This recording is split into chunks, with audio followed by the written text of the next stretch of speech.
The president is pushing Republican senators to get on board with the legislation passed by the House to roll back Obamacare. But key Republicans say the Senate will not vote on that bill. They plan to create their own version of health care reform.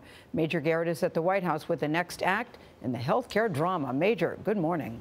Good morning. This White House is obviously okay spiking the ball when it believes it won. Remember last week the White House got angry with Democrats, accusing them of doing that after the budget passed and some of the president's spending priorities were not included? Well, this health care touchdown dance occurred sometime in the first quarter.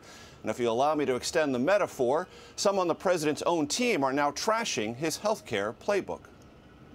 The president achieved something that no one thought he would. White House Chief of Staff Reince Priebus defended President Trump's premature Rose Garden celebration, backslapping House Republicans for passing an Obamacare repeal Senate Republicans will summarily ignore. I think we were right to give the Congress an attaboy in the Rose Garden, but we also know that this is just the beginning. It's the first step.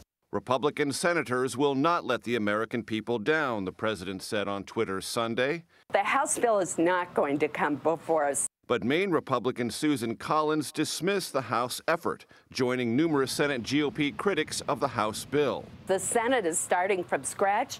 We're going to draft our own bill, and I'm convinced that we're going to take the time to do it right.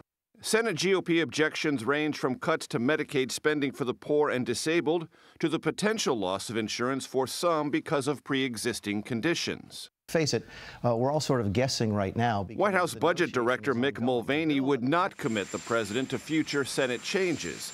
Even in the face of that massive legislative rewrite, Mulvaney said House Republicans should sell the bill back home. I'd be ecstatic about going back and saying, look, here's what we did. Here's the process. Was it ugly? Yeah, but did we get it done? Did we follow through on a promise to repeal in the House?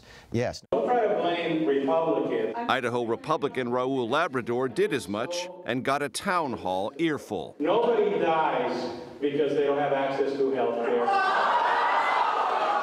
The congressman later wrote on Facebook that response, quote, wasn't very elegant. Congressman Labrador went on to explain that under the GOP bill, people who need emergency care will still be able to receive it and therefore, Charlie, in his words, are unlikely to die.